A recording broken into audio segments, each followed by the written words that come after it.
Hello, everyone. Welcome back to this journey. If you would like to start at episode 1, it is linked for you in the description box below. In this episode, I will introduce the next energetic tool to you guys. Tool number 5 is called a means to an end, and it describes the relationship of events from a microcosmic and a macrocosmic viewpoint. Early on, during this phase of my life, I knew that what I was experiencing was not normal, so to speak. Or at least I knew that there is far more than meets the eye. But I didn't right away have all the info and clarity on what it was that I was experiencing. Rather, I was receiving hints and messages as I was going through the experience. If you have gone through an awakening process or a dark night of the soul or any other intense life phase, you might be able to relate to what I'm describing. And you know that the entry into all of this is not necessarily accompanied with a heads up and a handbook for navigating it, but rather that firstly, you're surprised by it all, then basically blindfolded, then pushed into the experience, and from there on, it's up to you to orientate yourself and find the right path forward. So I entered, or maybe I should say, I was entered into this experience. And what I knew after just a short while was that this is not like any other life phase that I had gone through. And I knew that what I was experiencing went beyond just my human self. And energetic tool number 5 describes exactly that. The feeling and inner knowing that an experience is not limited to the immediate personal reality, but rather goes beyond it. Basically, that there is an interconnectedness of things that one experiences here on an earthly realm as a human being, and corresponding cosmic events and their relevance. These are 2 different realms on a micro and macro level, basically being mirrors of one another, where one is experienced on a personal level and the other is from our soul's perspective.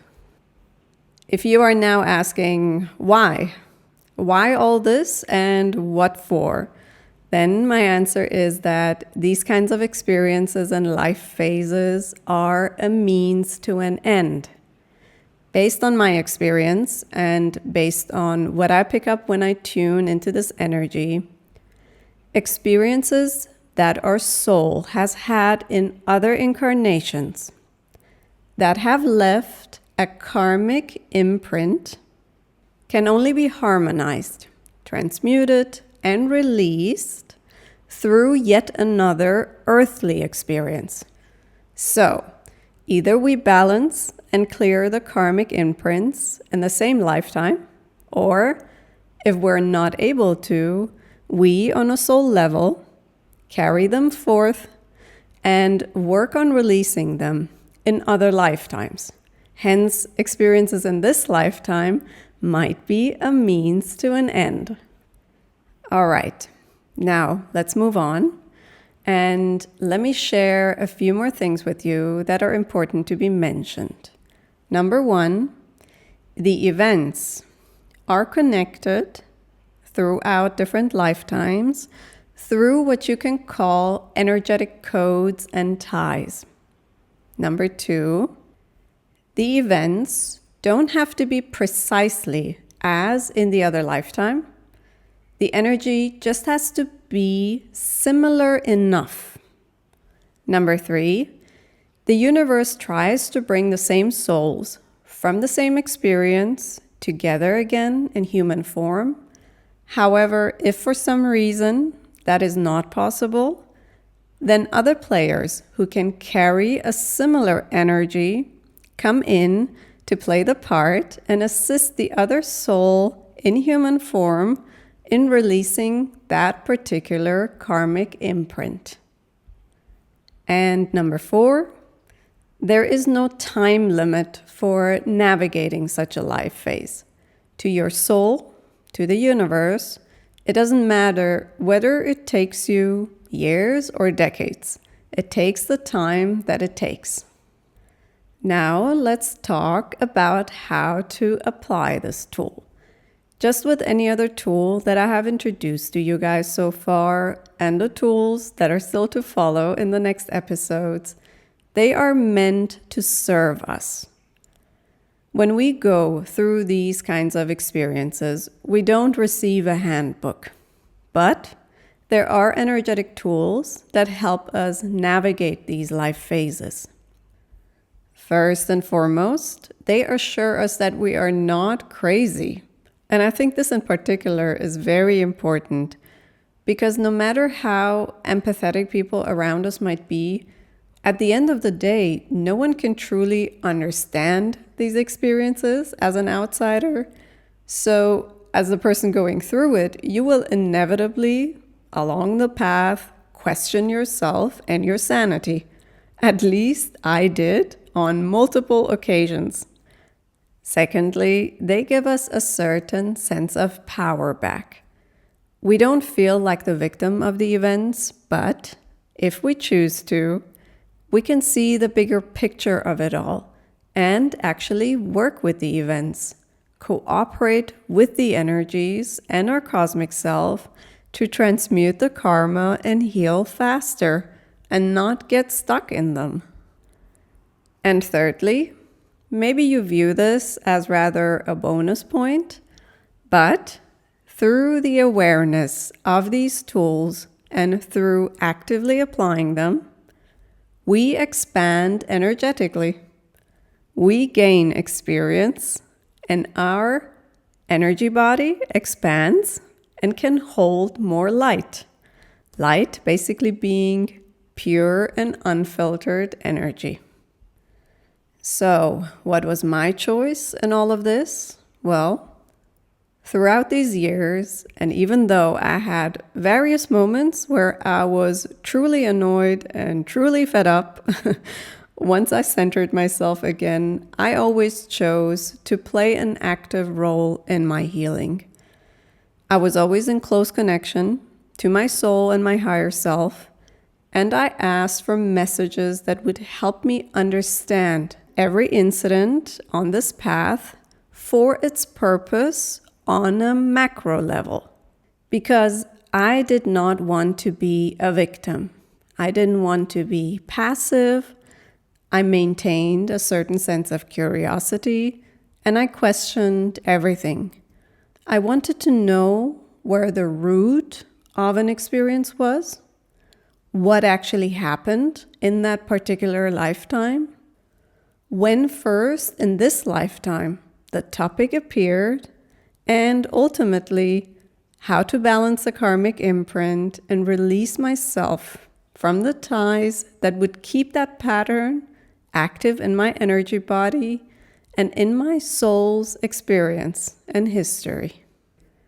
And when you ask and you truly want to know, you will be shown. No matter what your psychic gift and access to the other realm is, your soul and your higher self will find ways to deliver the necessary messages and puzzle pieces to you. In those moments, it's just important to be aware of your surroundings, to be aware of your day-to-day, and to be aware of those messages that come your way because sometimes they can be very subtle. All right, before I end this episode, there is yet another intricacy that I don't want to hold back from you guys, and that is depending on your soul's capacity. And I don't say that with any judgment. There is no good or bad or better than, but Depending on what you have chosen on a soul level for this lifetime, you might not only experience personal events as a means to transmute karma for your own soul, but within the experience, there might be codes that intensify, in a way, the energetic dynamic of it, in order for you to either transmute something for an entire soul group, or, for example, in order for you to ground specific energies into the Earth's grid that are relevant for the collective at the time. Basically, micro events that have a relevance for the universe and the Earth at large. Now, I will not dive deeper into this at this time, as it overlaps with other topics too, but I wanted to mention this to you guys in case some of you are going through something and you have the impression that you are not just working on a personal karmic pattern, but at the same time are working with other energies for other purposes too. Well, that's it for now and for this episode. Thank you for joining me. There's more to come. Stay tuned, subscribe if you like, and for personal consultations, there's a link in the description box below.